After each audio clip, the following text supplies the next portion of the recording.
So you said that it's mostly Western Canada that this is happening?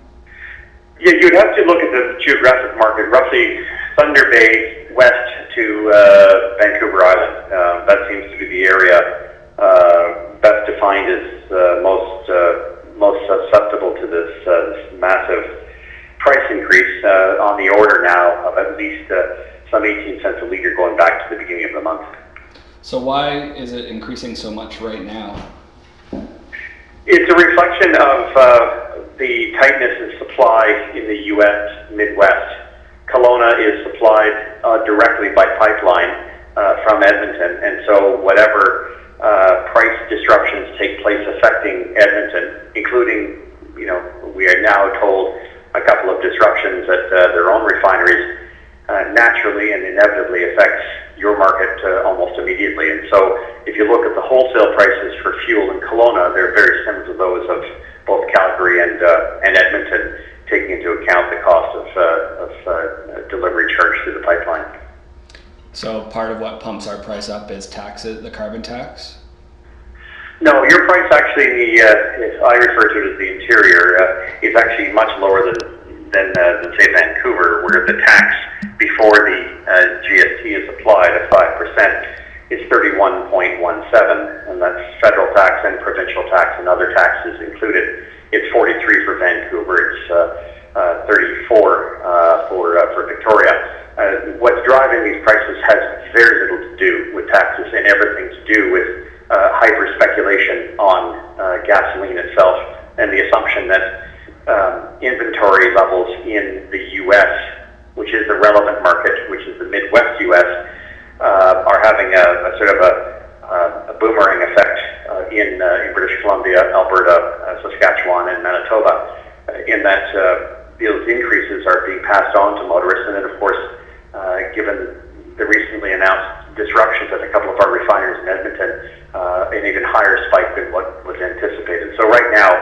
this is the premium you pay when you have some volatility south of the border. Canadians tend to pay a lot more for fuel because there is no accountability and no transparency when it comes to knowing the supply and demand picture here in Canada. Yeah, I listened to another interview you did, and you were talking about the inventory records and how we need to have the weekly inventory record would help with some of that. Well, it certainly would. It's good for the goose, it's good for the gander. The Americans have had this for eons, going back to the 1950s, certainly since the 1970s, and they take their inventory of petroleum very seriously. That's why they refer to the 5 geographic areas which makes up the United States as Petroleum Administrative Defense districts. And so every week, every manufacturer, every producer, every refiner of crude product, petroleum, whether that be propane, whether that be jet fuel, diesel, gasoline, any type of petroleum energy must be accounted for. And every company is required under law to produce their outputs at the end of Friday, which is then made available some 96 hours later with a report. And that report gives not only the industry, but more importantly the market and consumers a heads up as to whether or not there will be these kind of price increases or decreases based on supply or demand increases or supply shortages. In this kind of circumstance, it was very obvious that in the U.S. Midwest there was going to be an increase, an inevitable increase. Whether that was an exaggerated increase as far as American pricing is concerned is one thing. But what we've seen is the higher price in the U.S. Midwest has been met by an even higher price, ex-tax, in Canada. And the illustration is that if you look today at U.S. Midwest prices ex-tax, they are ranging in the vicinity of about 83, 84 cents a litre. In Vancouver and in Edmonton, they're much closer to 95 and 96. And so you see that what is a bad situation in the United States, because we have very little in the way of transparency or accountability in terms of supply and demand on a weekly basis. We are basic price takers, so whatever the industry feels should be the price through the spot market is the price we pay. Has the Canadian dollar growing stronger over the last few years helped at all with this? Well, the Canadian dollar is a bit of a mixed bag. in the sense that it has weakened by some 2 cents just in the past couple of weeks alone. So that certainly hasn't helped when you have to figure that Canadians pay for their commodities in international U.S. dollars. So it has helped, but I wouldn't say it's been overwhelming, and whatever help it has given, it can be very easily wiped out by 1 day's worth of hedging and speculation, which of course is what we're seeing here today in much of in much of Western Canada. So, Dan, with your website, Tomorrow's Gas Price Today, not everyone might be aware of how it works or how you're able to forecast the prices. Could you describe that? Tomorrow'sGasPriceToday.com was created when I was a member of Parliament and recognized that no one seemed to want to address the growing issue of concentration in our petroleum downstream, mergers and acquisitions, discipline of independent retailers. All of these issues were being missed in favor of, the usual suspects, high taxes or whatever the case may be.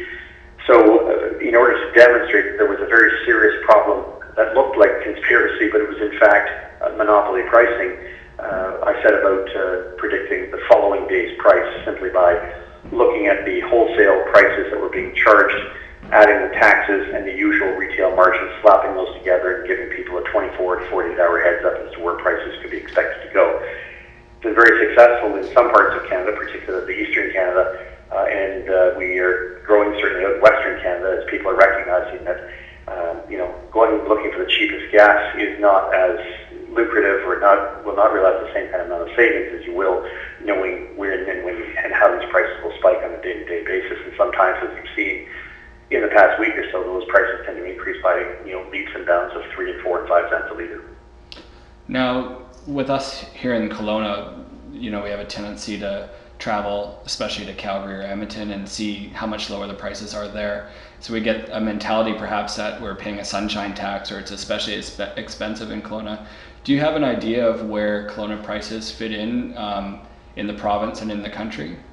Well, Kelowna's prices tend to reflect Calgary's prices. Tax-wise, you have almost precisely, breaking it down to almost 1/10 of a cent, about a 11-cent disadvantage. Calgary taxes, Alberta taxes, are 9 cents a liter, plus the 10 cents excise on every liter. That brings it to 19, whereas, as mentioned before, it's 31.2 for argument's sake in Kelowna. So that is really the main difference in prices.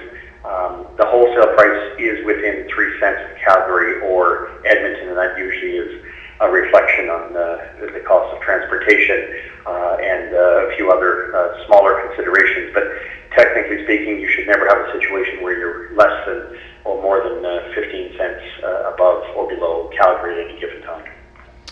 And compared to like Vancouver and the coast? Yeah, so every one of those has a different wholesale price, and so Vancouver will get its reference prices from. Some of that will come from Edmonton, but most of it will come from Washington, from the refinery at Cherry Point, which had some difficulty last year.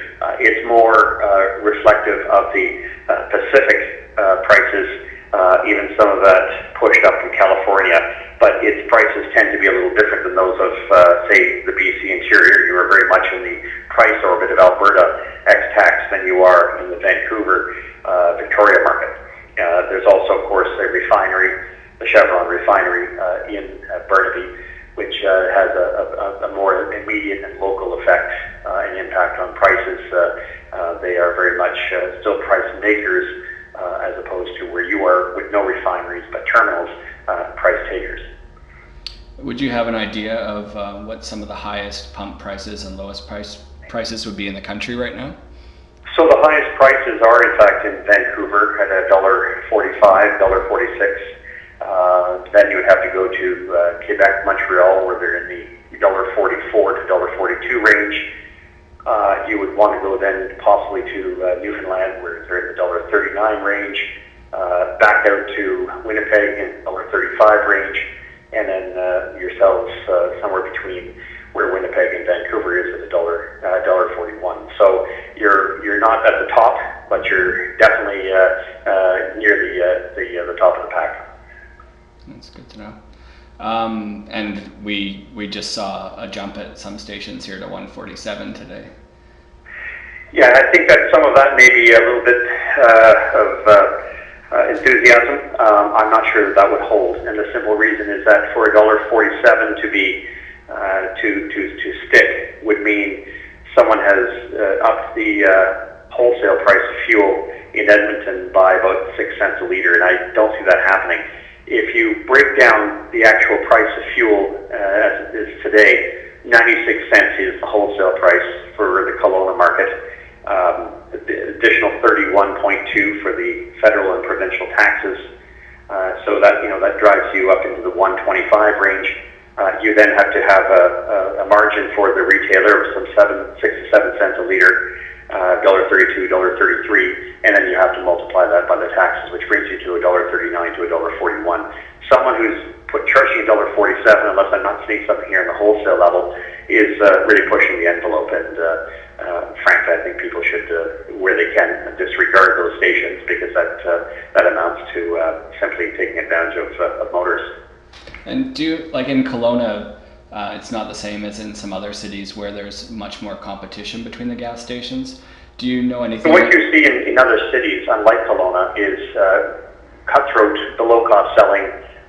Some people look at it and say it looks a lot like the old-fashioned predatory pricing, but that's very difficult to prove, let alone to substantiate. And what it really means is that when you see a situation, as you often did, say just a month ago, where prices were $1.25 in Kelowna, they were $1.18, $1.17, $1.19 in Kamloops.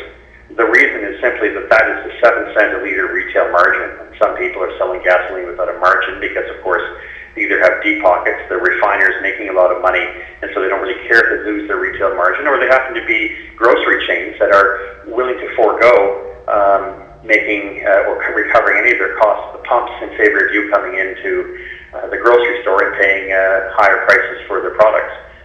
There's no such thing as a free lunch, and so when you see these things happen, some of them look very anti-competitive, others look like a great deal. Ultimately, you wind up paying for it, and as we've seen in markets, certainly in my neck of the woods in Ontario and further out east, when you knock out an independent gasoline retailer, you wind up with lockstep pricing as fewer and fewer players remain in the market, and that obviously isn't a good thing for consumers long term. It just makes my job of predicting that much easier because there's fewer players and they don't compete against each other when that kind of scenario takes place. Do you see like a ceiling as to what this market could bear moving forward? Oh, I think we're already there. You're at $1.40 when no one saw this coming several weeks ago. There's very much a drop in demand. It is having a chilling effect, and the fact is that there is, globally speaking, a drop in demand just about everywhere across the United States. Now, the United States is the most important market when it comes to determining price. The U.S. consumes 52% of the world's transportation fuels, and as a result, its year-over-year drop in demand has been going down steadily by 2 and 3%. That means there's a lot of slack in the system, and although some so-called experts used to think that, when you shut down refineries, that means there's going to be a crisis. In fact, the reverse was true. The demand slumped even faster than the effect of the shutdown of some of those refineries, and as a result, you've got yourself in a very peculiar position where prices really have no basis in support, and that's why I don't think these prices can last. But if the past is any experience, you could be seeing these prices remaining here for the next couple of weeks, anyways, taking us in well into June, perhaps even as close as July the 1st. And some of that's due to summer traffic as well? Well, no, it's just that a lot of refineries are going through maintenance. Some of them have had disruptions, and it depends what the market believes sellers will tolerate or buyers will tolerate. Buyers will come in, and at a certain point, you got to know that at this time of year, prices are, despite the inventory disruption in the United States, prices are probably about 10 cents a liter above where they ought to be.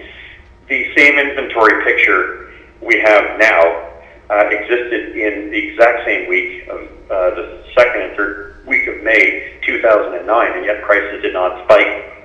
I have to believe that there is probably more to why these prices are going the way they're going and how they can be sustained, or someone in Ottawa or in Edmonton is not admitting to a very serious crunch as far as output is concerned, because if these numbers are to be sustained, someone is going to have to come up and admit they've got a very serious problem with gasoline production.